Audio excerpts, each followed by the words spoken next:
वक्फ संपत्ति का उपयोग सार्वजनिक कल्याण के लिए किया जाता है, लेकिन इसके भ्रष्टाचार में बदलने का मामला एक गंभीर चिंता का विषय बन गया है। यह समस्या तब से बढ़ी है जब वक्फ अधिनियम 1954 में पारित हुआ। वक्फ बोर्ड को भूमि के अवैध दावों और भूमि हड़पने की 194 शिकायतें प्राप्त हुई है, जो इसकी प्रणाली में मौजूद कमजोरियों को स्पष्ट रूप से दर्शाती है। एक उदाहरण में थिरुचंदूर गांव के राजा गोपाल जी ने पाया कि उनकी खेती की भूमि वास्तव में वक्फ बोर्ड के नाम पर थी। यह स्थिति कई परिवारों के लिए चिंता का कारण बन गई है। वक्फ की धारणा इस्लामी धर्म में दान का एक महत्वपूर्ण तरीका है, जिसमें संपत्ति का उपयोग जन कल्याण के लिए किया जाता है। इसे एक प्रकार की चैरिटी के रूप में देखा जाता है। वक्फ का इतिहास इस्लाम में दान की अवधारणा से जुड़ा हुआ है, जहां पैगंबर मोहम्मद ने गरीबों की सहायता के लिए संपत्ति का दान किया था। यह एक महत्वपूर्ण धार्मिक प्रथा है जो समाज में सकारात्मक योगदान करती है।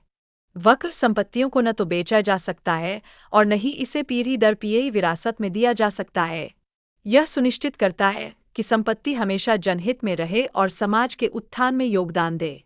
वक्फ संपत्तियों को पंजीकृत करने की प्रक्रिया में वक्फ नाम का महत्व है। इसके तहत संपत्ति का सर्वेक्षण कर इसे सरकारी रिकॉर्ड में दर्ज किया जाता है, जिससे पारदर्शिता बढ़ती है। भारत में वक्फ संपत्तियों को कानूनी मान्यता देने के लिए 1954 और 1995 में वक्फ अधिनियम पारित किए गए थे।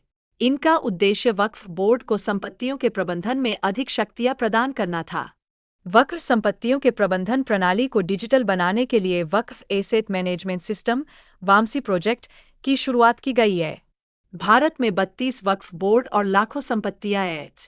वक्फ बोर्ड ने 2013 में अपने अधिकारों को बढ़ाया, जिसके परिणामस्वरूप यह भारत का तीसरा सबसे बड़ा जमींदार बन गया है। इसके पास लगभग 8 लाख एकड़ भूमि है, जो इसकी शक्ति को दर्शाती है।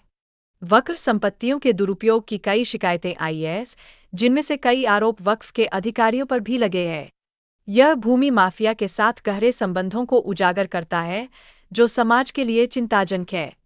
कर्नाटका वक्फ बोर्ड पर 29,000 एकड़ भूमि का अवैध व्यावसायिक उपयोग करने का आरोप लगाया गया है। यह मामला भूमि के अनियंत्रित दावे और भ्रष्टाचार को उजागर करता है। 2017 में इंडिया टुडे द्वारा किए गए एक छिपे हुए ऑपरेशन में वक्फ संपत्ति के दुरुपयोग का खुलासा हुआ था। इस ऑपरेशन में एक रिपोर्टर को संपत्ति बेचने की कोशिश की गई, जो चिंताजनक संकेत है। तमिलनाडु में कुछ हिंदू किसानों की भूमि को रातों रात वक्फ बोर्ड में स्थानांतरित कर दिया गया। यह घटना वक्फ अधिकारियों और स्थानीय प्रशासन के बीच सांठगांठ को दर्शाती है, जो समाज में विवाद पैदा कर सकती है। दिल्ली की रानी जी का आरोप है कि वक्फ बोर्ड ने उनकी संपत्ति पर अवैध रूप से कब्जा कर लिया है। सुप्रीम कोर्ट के आदेश के बावजूद वक्फ ने उनकी भूमि पर मस्जिद का निर्माण शुरू कर दिया है। वक्फ बोर्ड ने कई हिंदू धार्मिक स्थलों पर दावे किए हैं, जैसे कि काशी विश्वनाथ मंदिर और द्वारका की संपत्ति। ये दावे सामाजिक विवादों को जन्म दे सकते हैं और आपसी समझ को चुनौती दे सकते हैं।